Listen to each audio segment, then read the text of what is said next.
130কে দুইটি বর্গের সমষ্টি রূপে প্রকাশ করো। তাহলে আমরা এখানে 130 সমান সমান লিখতে পারি 121 প্লাস 9। এখানে 121 এটাও একটা বর্গরাশি এবং 9 এটাও একটা বর্গরাশি। এখন 121 এটা হচ্ছে 11 এর বর্গরাশি। তাহলে 11 এর উপর স্কয়ার দিলে আমরা পাচ্ছি 121, আর 9 এটাও একটা বর্গরাশি, 3 এর উপর স্কয়ার দিলে আমরা পাই 9। তাহলে এই 130 কে আমরা দুটি সংখ্যার বর্গরাশিতে প্রকাশ করলে পাচ্ছি 11 স্কয়ার প্লাস 3 স্কয়ার। এর পরের অঙ্কটি আমাদের বলছে যে 14, 17, 20 প্যাটার্নটির পরবর্তী দুটি পদ নির্ণয় করো। তাহলে আমরা এই অঙ্কটাকে যদি একটু সাজায় লিখি, তাহলে আমরা পাচ্ছি এখানে প্রথম পদ 14, দ্বিতীয় পদ 17, তৃতীয় পদ 20, চতুর্থ পদ 23 এবং পঞ্চম পদ হচ্ছে 26।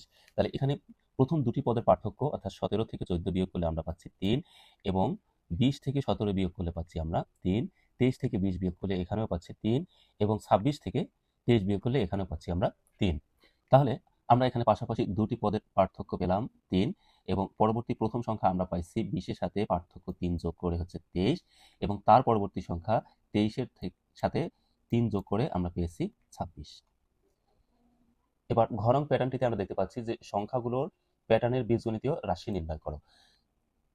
তাহলে এখানে আমাদের প্রথম পদ দেওয়া আছে 5, দ্বিতীয় পদ 7, তৃতীয় পদ 9, চতুর্থ পদ হচ্ছে 11।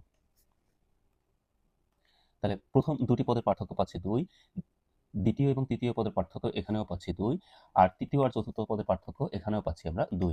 তাহলে পাশাপাশি দুটি পদের পার্থক্য বা অন্তর আমরা পেলাম কত? 2 করে। এর পরের ধাপটি হচ্ছে যে প্যাটার্নটির বীজগণিতীয় রাশি বা প্যাটার্নটির সূত্র বলতে পারি আমরা।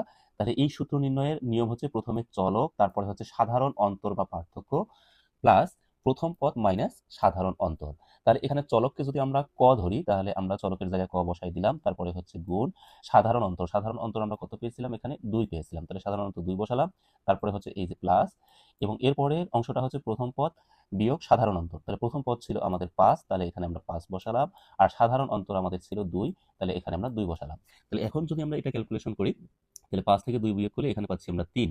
তাহলে মোটের উপর আমাদের যে চলকটি বা রাশিটি দাঁড়ায় সেটি হচ্ছে 2ক প্লাস 3। এর পরের অঙ্কটি আমাদের বলছে যে 3ক যোগ 2 বীজগণিতীয় রাশিটি সংখ্যা প্যাটার্নের 55তম পদ নির্ণয় করো। তাহলে এইখানে আমাদের কতম পদের সূত্র হচ্ছে 3ক যোগ 2। তাহলে 55তম পদের সূত্র আমরা এখানে কয়ের জায়গায় শুধু 55 বসাই দেবো। তাহলে 3 গুণন 55 যোগ হচ্ছে 2, তাহলে এর ফলাফল হচ্ছে 167।